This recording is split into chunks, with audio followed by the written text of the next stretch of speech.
Hey guys, it's Rod. How you doing?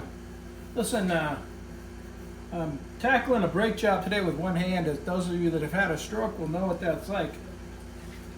Not doing a brake job, but tackling things with one hand.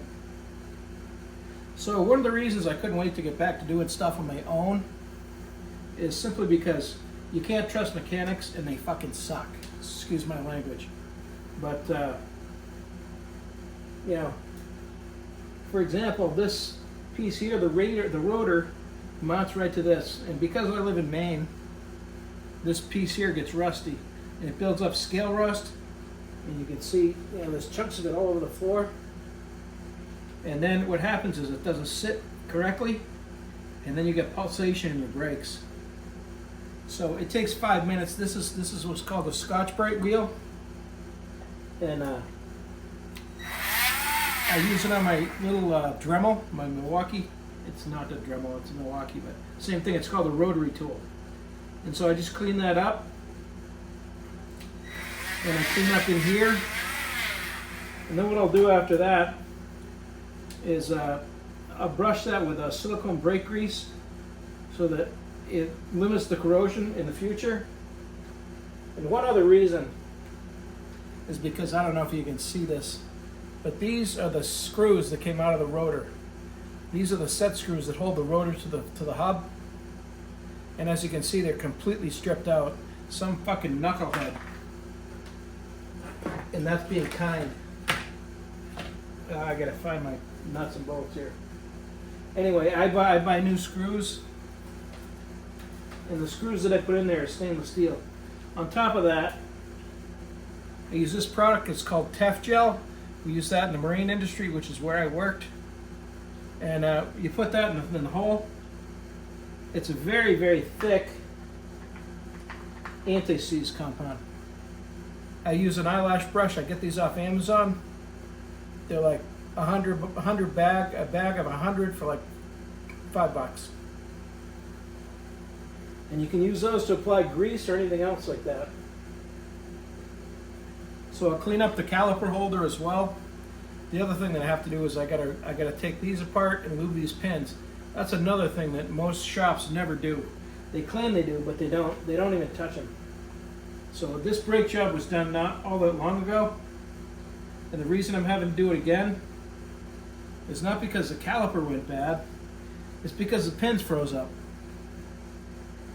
These are supposed to slide in and out.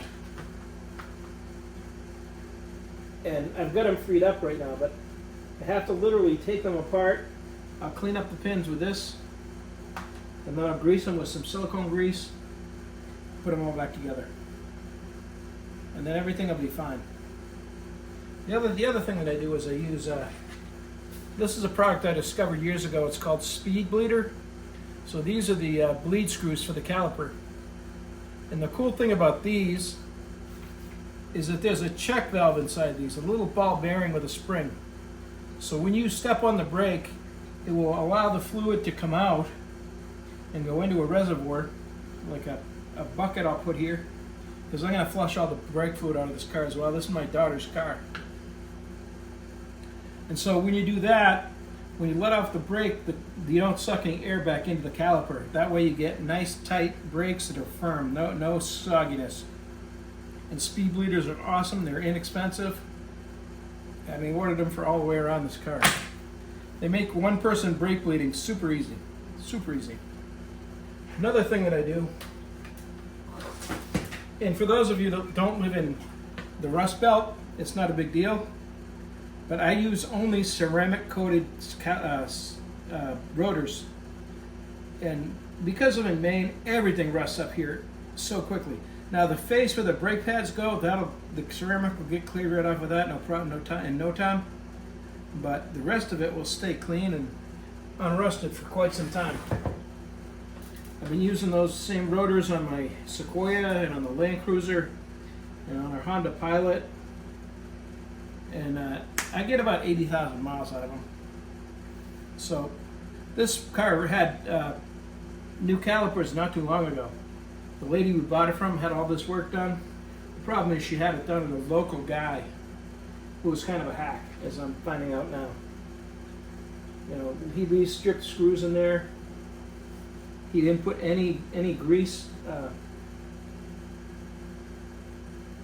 These things here are supposed to have brake grease and a brake squeal, anti-squeal on them, so that when you hit the brakes they don't chatter, which is exactly what was happening with these.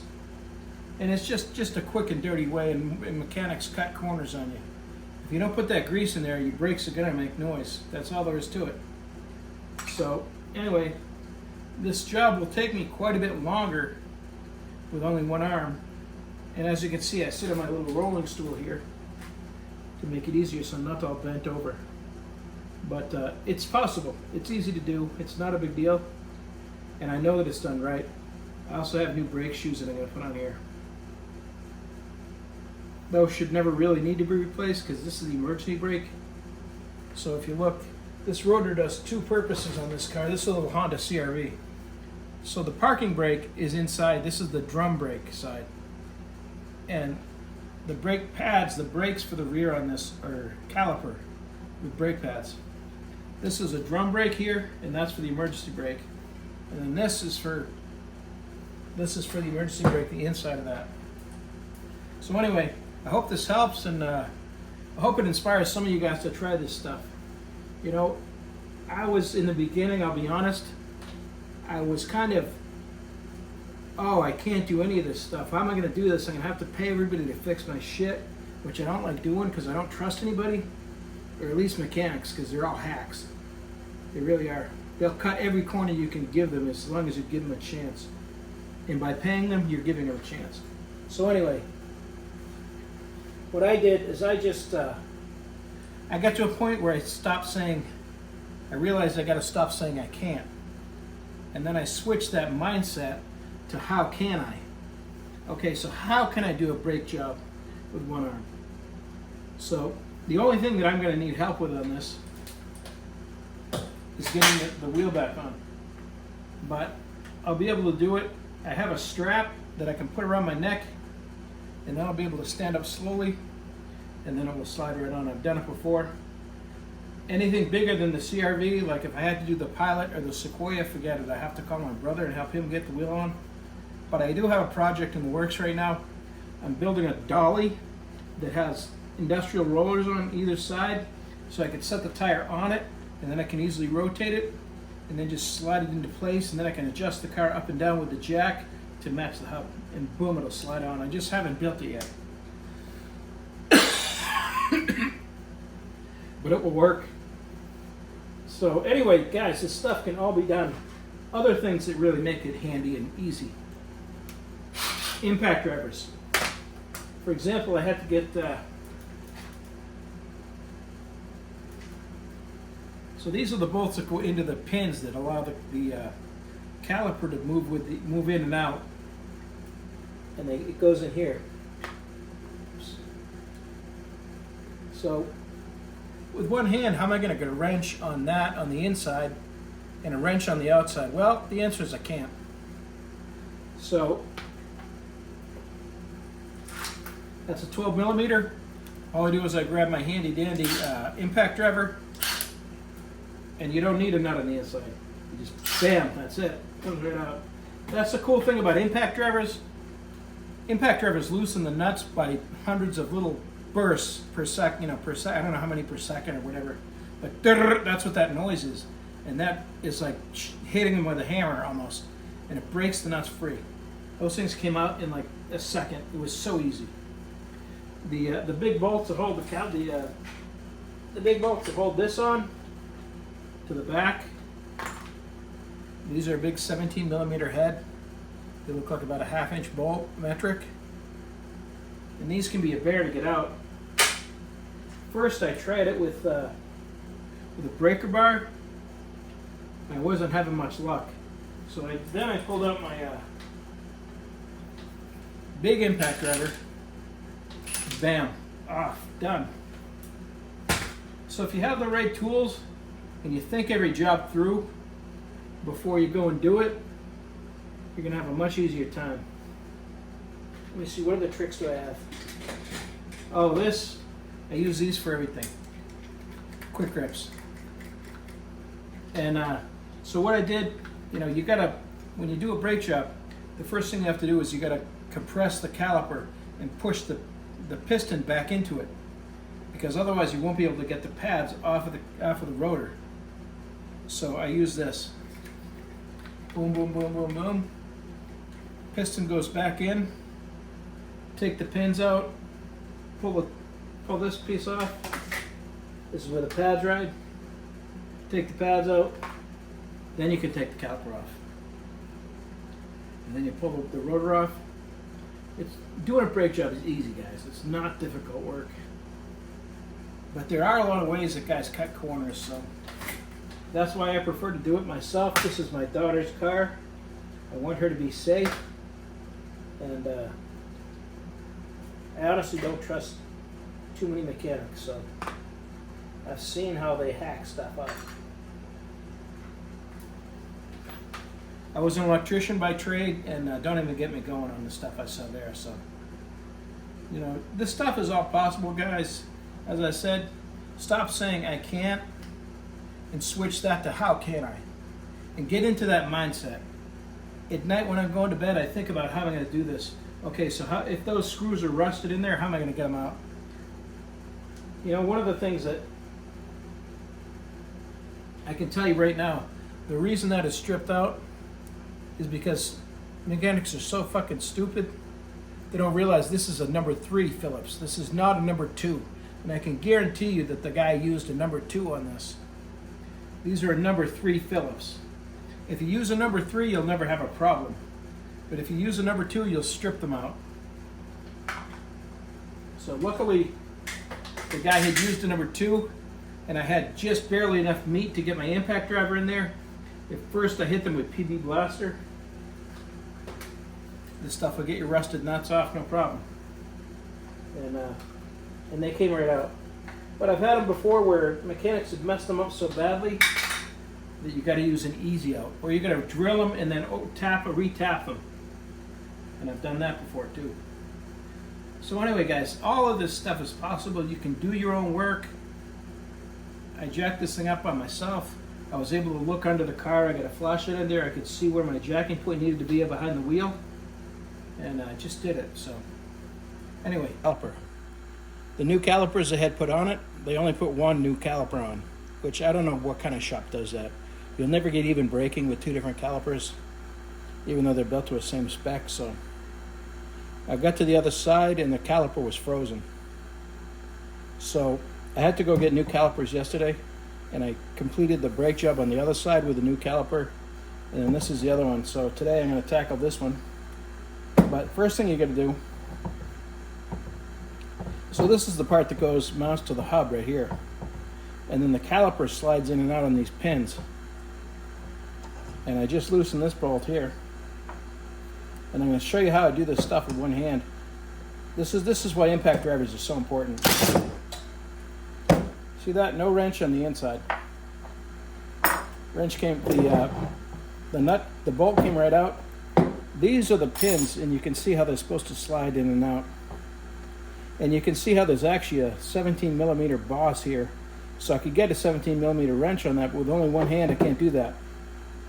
So that's why, you know, I use an impact driver for everything. They're very handy. So I'm going to hold off till the very end, putting this caliper in, because I got to disconnect the brake line, which means I'll lose quite a bit of fluid there, so not a big deal. But first I'm going to put in my speed bleeder.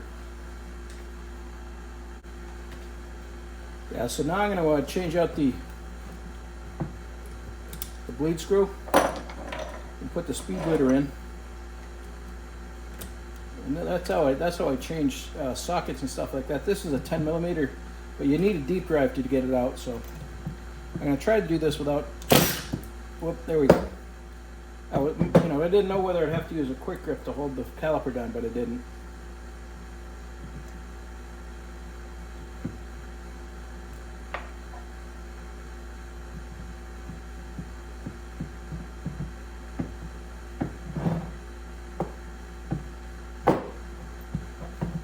There we go. Now the next part that I got to do, I had to go buy some more silicone brake grease yesterday. along with the caliper, because my tube of Silglide ran out. And of course, the auto parts store didn't have Silglide anymore. So I'm trying this different stuff. It's all pretty much the same shit though.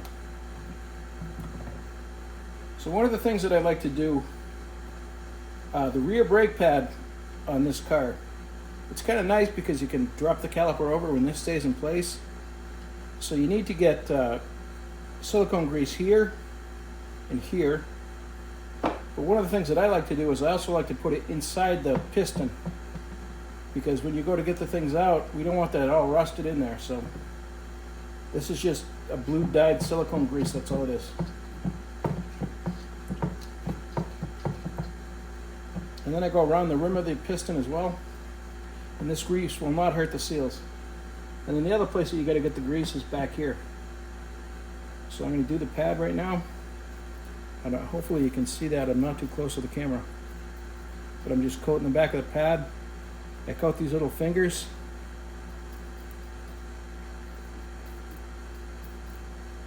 And now that will prevent the brakes from squealing. I also just do a dab on the spring, the pressure spring.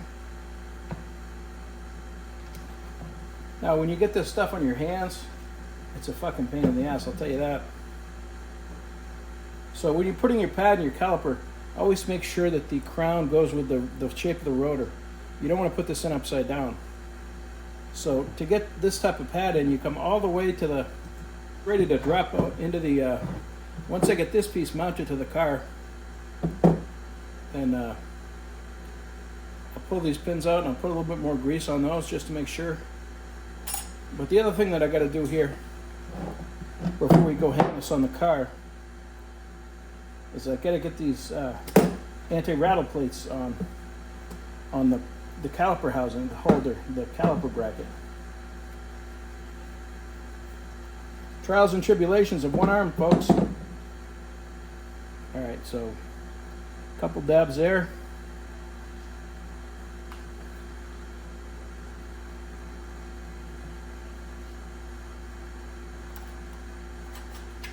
I'll do the other side in a minute.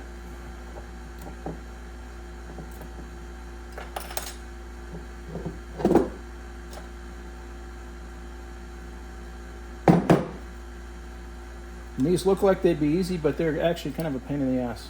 They really are.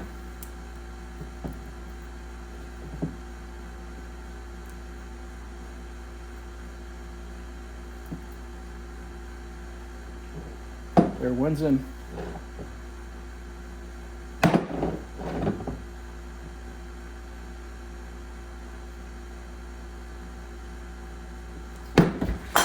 Well, and you know what? They don't make, nobody makes adaptive shoes with steel toes. I guess I don't think anybody who wears adaptive shoes works with their hands. Kind of frustrating, actually. I've dropped more shit on my toes than you can shake a stick at. I don't know where the hell sayings like that come from, shake a stick at it. You ever see anybody out there in the yard going, you better move or I'm going to shake this stick at you? I don't know where the hell these sayings come from. But I know it's one that my grandmother used to use all the time. So I'm guessing it came from that generation.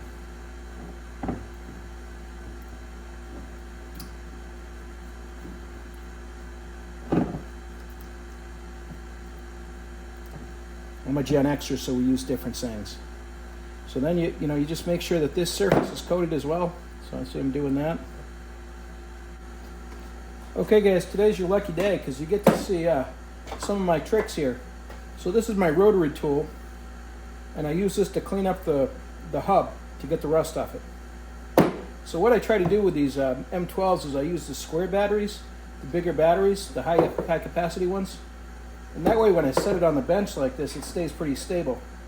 Then the problem is, how do you change this? Because you got to press that with one hand to do the other part. So I hate buying the crap off of Temu, but I'll tell you what, they got some cool shit. So one of the things that I got is, so you can see what I did there. I used my quick grip to press that pin in to stop this from spinning. And so what I got off Temu is this. This is like a little drill chuck head. that you can adjust just like this. So I think, honestly, I think this thing was like $1.99. Otherwise, you would have had to use this little tiny friggin' wrench. It's a pain in the ass. I also get these Scotch-Brite wheels off Temu. They suck, they really do. I mean, every now and then you touch one to something and the end comes right off it. But for what you pay for them, I think I get a bag of like 50 of them for $1.99. I don't give a shit. I can throw them away and dispose of them as quickly as I want. Because you know what? The ones that are made by Dremel aren't any better. But they cost 20 times more. I think 3 of these in a thing from Dremel is $15. I get like 50 of them in a bag.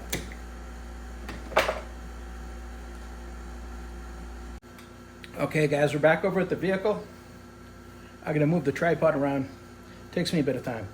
Anyway, what I'm gonna do now, I've already got this side off. And remember those set screws that I was talking to you about yesterday?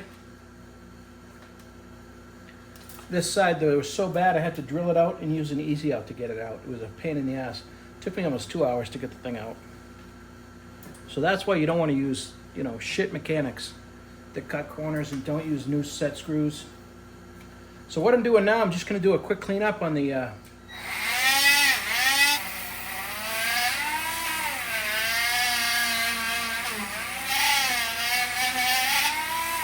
So you really want to pay close attention right around this hub, because the rotor kind of sits on this and that centers it and makes sure that it's not warped and uneven. The rotor's got to sit on this hub perfectly square.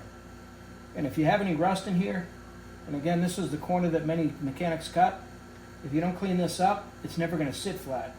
And you're always going to have pulsation in your brakes. So anyway, now my next step that I do, and again, this is something that most garages cut the corner on. I'll put some of the silicone brake grease.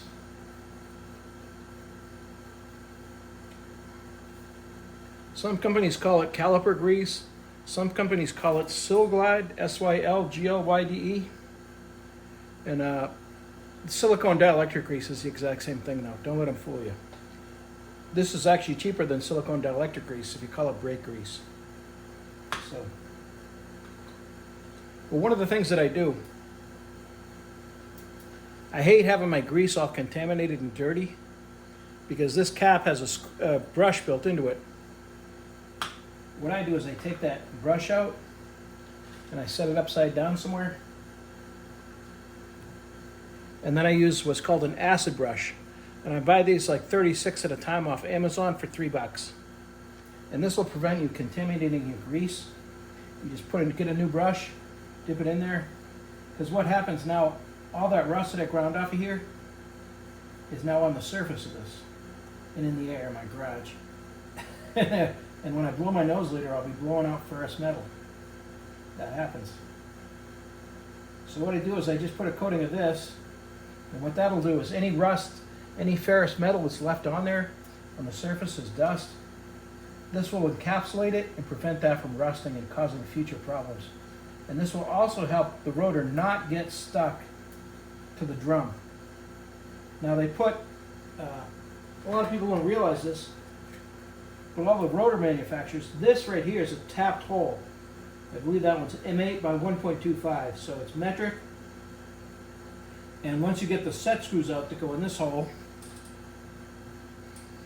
and as you can see, I have brand new stainless steel ones. I don't cut any quarters. So those go in there, and they go in those holes that I sealed up before. And then here's what I spent 2 hours trying to get out yesterday. It's still on my easy out. It was totally stripped. There was nothing to even bite onto. With one hand, everything just takes you a little bit longer. But if you don't give up and you keep your determination, you'll get it. I don't give shit up easy. Obviously. I'm doing a brake job with one arm. I can't imagine I'm one of too many people that actually do this. But I just want to show you guys that this shit is all friggin' possible. You just have to get out of the I can't mindset and get into how can I. I also put it in here just because that's one of those areas that, the salt gets in there in the winter and hides out. It just makes slab rust and it just makes it nasty. This just slows it down, that's all. Matter of fact, living in the Rust Belt, this car gets undercoated every winter. And that's why there's all kinds of dust and shit under here, because that's all undercoated and it prevents it from rusting. 200 and, what did I say, 225,000 on this one? And there's no rust. So if you take care of your vehicles, they'll last. I have no problems driving vehicles over 200,000. It doesn't scare me in the least bit, because I maintain the vehicles and I take care of them. And we only drive Hondas and Toyotas, the most reliable vehicles ever built. That's all I drive. I will not touch an American car, even though I'd love to buy American. They don't respect Americans, and they build shit, and they build junk quality. Absolute garbage. We have an F550 up at our homestead property, and it is the biggest piece of crap I've ever seen in my life.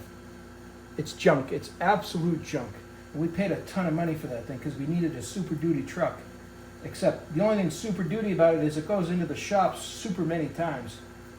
It's just garbage. So yeah, I hate that I'm buying a Japanese vehicle, but over the years these things have proven to me that I can buy a Honda or a Toyota or whatever, or what I can afford. I've had a limit ever since I got out of college. I have a limit of $10,000. I will not pay more than $10,000 for a car. It's just a personal thing. I've never spent more than 10 grand on a car. We have a Land Cruiser. We have a Toyota Sequoia. That's a $70,000 vehicle when it's new. I bought the thing with 200,000 miles on it. I don't care. It's going to run forever. It's now got 280. The thing is just bulletproof.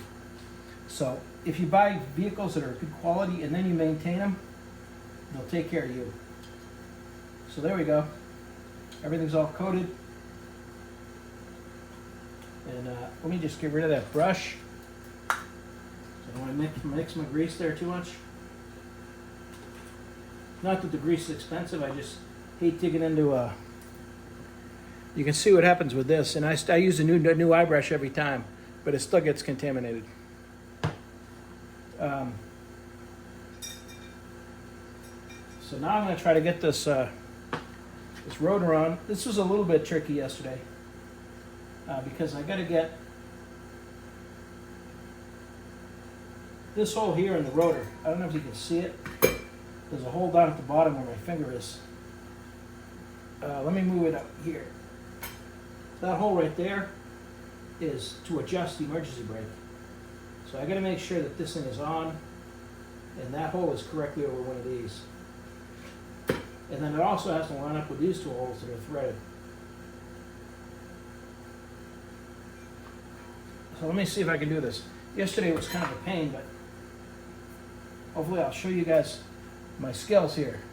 I can't make any guarantees, but I'll give it a try. Try holding it this way.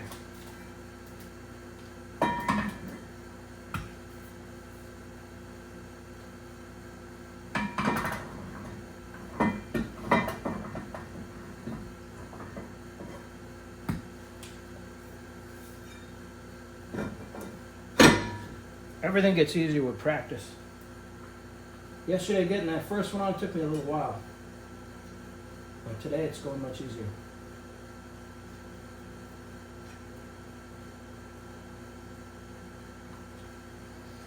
Now I gotta find, see that's a number 2. I gotta find my number 3 now.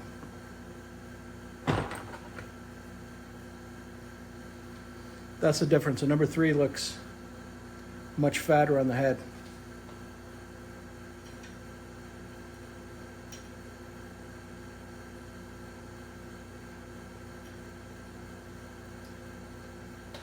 And again, these screws don't really do much.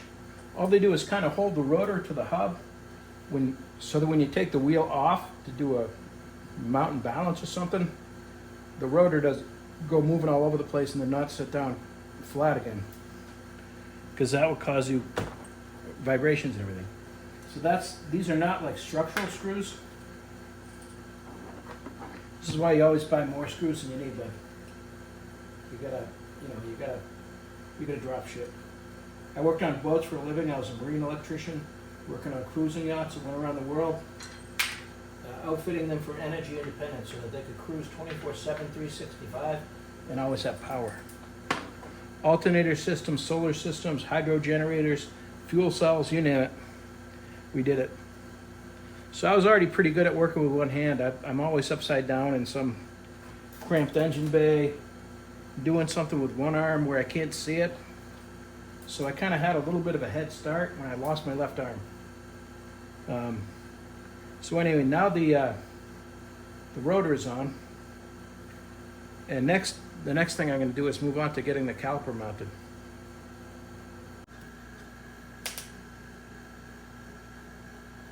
Okay guys, you guys getting lucky again today. You're going to see another one of my tricks. That's how I do an extension cord. I just put my foot on it, and then you can plug right in. And that's my light to see what the hell's going on. Probably going to be in your way now.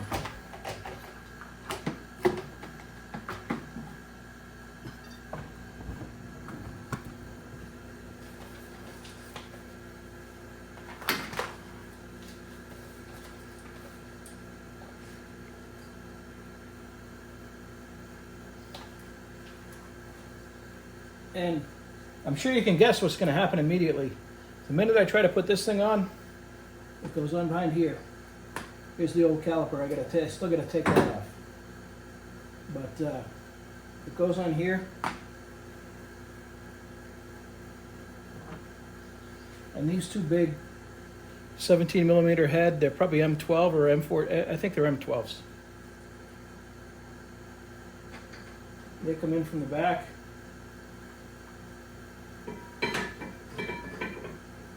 And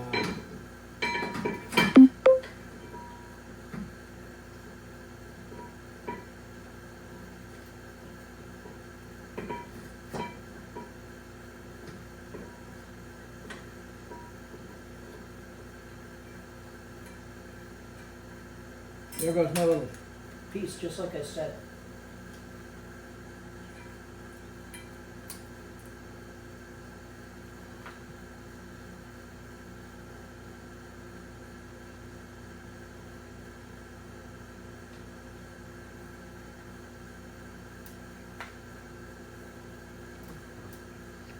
That thing's kind of a pain in the ass because I use my pinky to kind of put it up, and I start the bolt in the hole, and then you got to kind of fish around and like move this thing until you can feel it start to bite in the threads.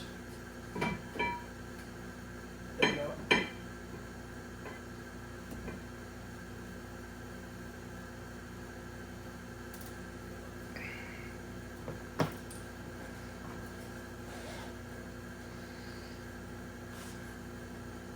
Now that those are in, my little impact driver, I love this thing.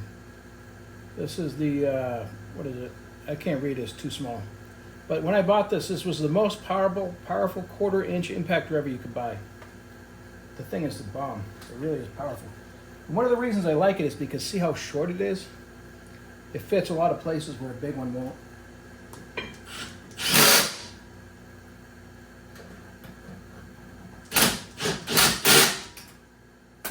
I only had that on setting number 1 because what I'll do is afterwards I'll come back through here and I'll use the torque wrench and I'll torque those down to spec.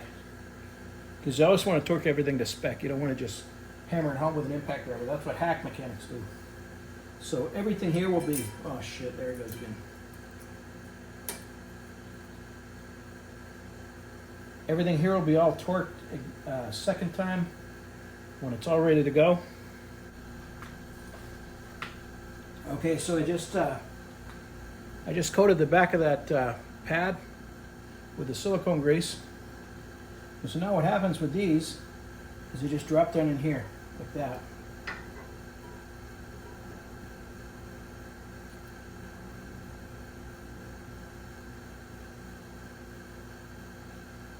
And then as I mentioned, the caliper just drops over the top.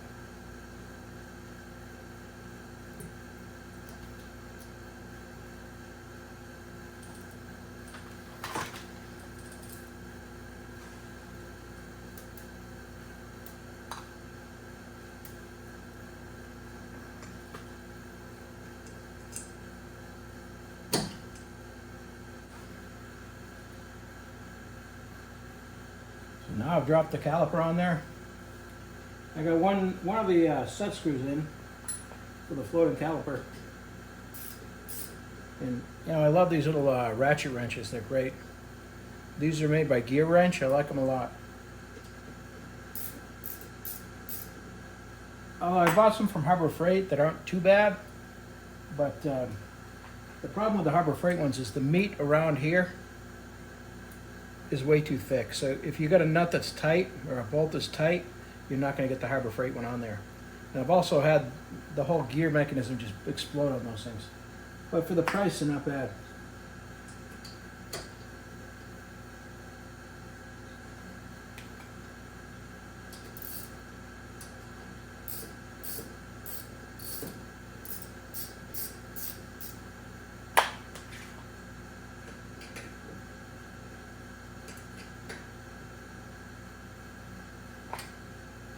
I'm just going to put that 17 millimeter on there, and I've learned that I can just kind of hold it with my wrist while I do the the back side. You know, these are just tricks you learn.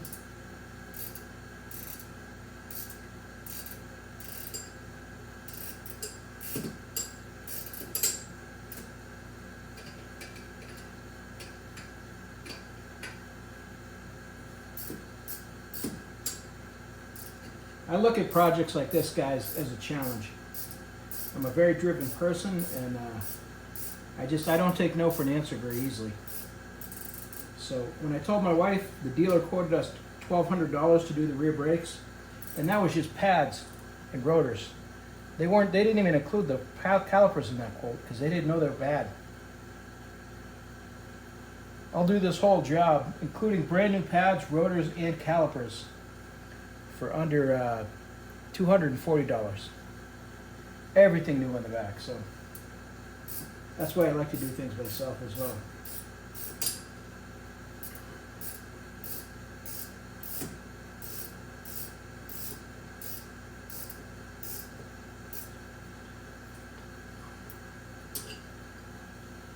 And again, I'll come along afterwards and I'll torque everything.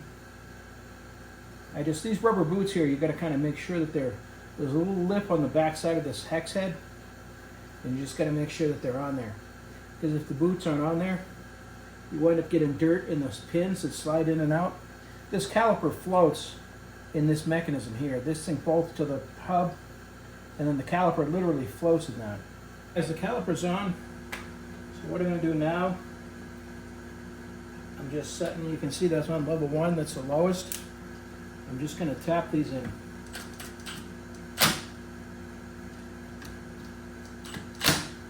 And that's it, that's all you do. Okay guys, it's the next morning, and you're going to see how I bleed the brakes right now. Just going to open the car door.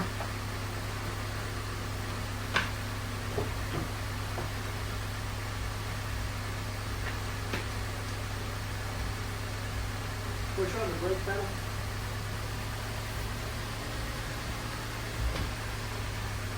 Now I'm just going to top off the reservoir again.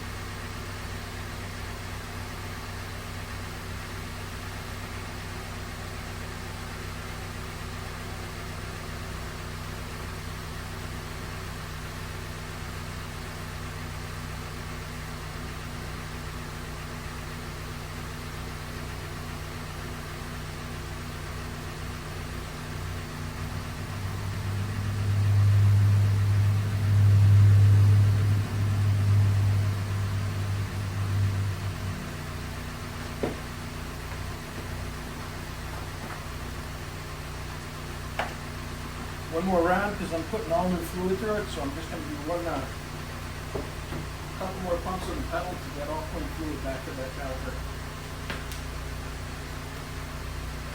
Pressing the brake pedal.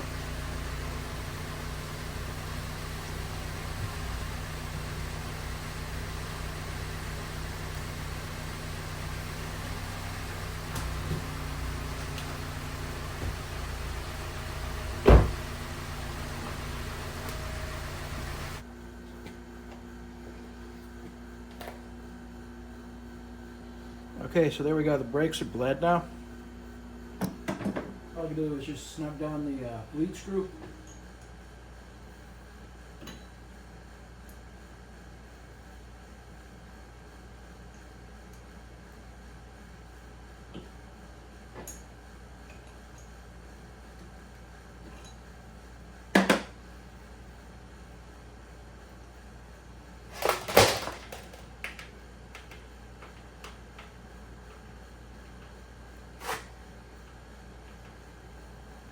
This is the drain hose that I use. This goes right over the bleed screw on the brake, and then it just goes into my reservoir. So that's it. That's all you gotta do. Whole brake job is done now. All we gotta do is put. Okay, guys, I talked about this thing yesterday, and after struggling with the other side tire twice, I decided I'd throw this thing together last night. I ordered these rollers off Amazon many moons ago, but I never did anything with them. So I just threw this together this morning, and it works perfectly. It allows me to rotate the tire to match the lug nuts, and then I just go up and down with the jack until it's ready, and then I just push it right into place. The mother of necessity is invention, right? You know, so I needed to do a job. This is a good example of how can I. I needed to figure out how I could get a tire on a car, because these things are heavy. So with one arm, you got to get all the lug nuts along, and it's a pain in the ass. And you know, if I had to try to do it on that beast out there, there's no way I could do it. But on the CRV, it's fine. So this roller will help me, because every winter, living in Maine, we put snow tires on all of our vehicles. They're on separate rims, so we just got to put them on the car. But the Sequoia gets them, the CRV gets them, and the Pilot gets them. The Land Cruiser goes into storage for the winter, so that doesn't need them. But so anyway, this is my device that I invented to, or kind of came up with in my head. This is as I said, this is a how can I. How can I get wheels on a friggin' car with one hand? Well, this is how. I think these things cost me like 20 bucks for the pair. They came with the brackets. This is just an appliance dolly with four-way swivel wheels on it. That way I can go this way, in and out, back and forth, in and out, until everything lines up. And I've already lubed up my lug nuts here, so they're ready to go on. And then I'll torque everything down. I already torqued everything behind there. I didn't bother to show you guys that, but I did. So anyway, this job's about complete. I got all new rear brakes, calipers, and rotors for my daughter's car. And I did it all with one hand and being a hemiplegic. One arm, one leg, and it can be done. And I know it's done right. That's the thing. That's more the peace of mind than anything else. I mean, I don't like spending 3 days doing this job, but with my neurofatigue from the stroke, I have to take naps every couple hours. I don't have a lot of stamina yet because of the neurofatigue. So anyway, this is done, and I hope this gives you guys some insight to try this on your own. Guys, I keep saying guys, but that's just a general, guys, people in general. I should say guys, they, them, all that kind of stuff, but that's, you know, I grew up in the 80s. That's not me. I'm not used to that shit yet. And one more tip here. So when you're one-handed, so I always put a lube on my lug nuts. That way they're not frozen when you go to get them off the next time. You don't break a stud. And I talked to you guys about my eyelash brushes. And this is about how, you know, I buy them like by this quantity on Amazon, which is a great deal. And then I just, you know, stick it in the silicone grease. I know a lot of guys like anti-seize compound with graphite in it, but I hate that shit. Because once you use it, it's everywhere. You can't get it off. It freaking stains everything. So that's how I do it. I just hold it with one foot, and then I, you know, get it started. One other thing, guys, when you're torquing down your lug nuts, the reason you want to use a torque wrench is because we talked about earlier how your rotor can get warped. Well, if you put too much pressure on one lug nut, you can warp it that way too. So you want to tighten them down in what's called a star pattern. So you go here, here, here, here, here. So you don't just go around like this. You go crisscross, boom, boom, boom. And here, let me. I'm just going to snug these up.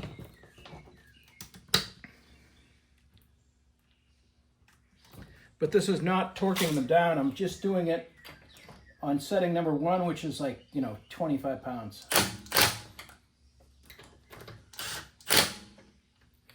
Now see how I'm going in a star pattern?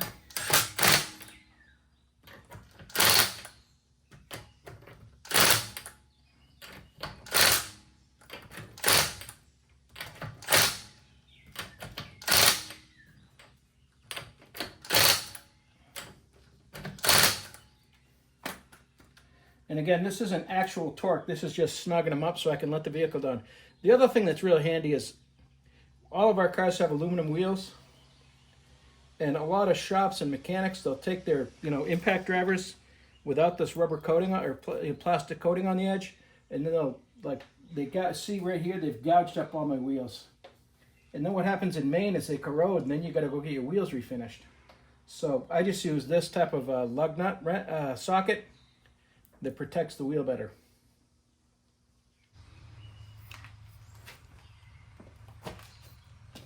Okay guys, I'm just going to show you the last step here, and that is torquing everything down. So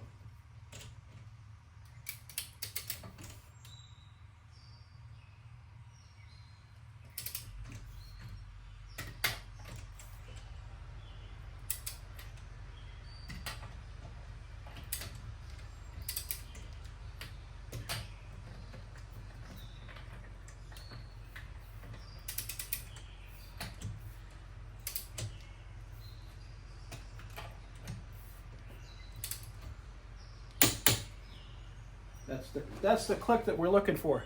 These lug nuts M12 by 1.5, Honda calls for 80 foot-pounds of torque on these.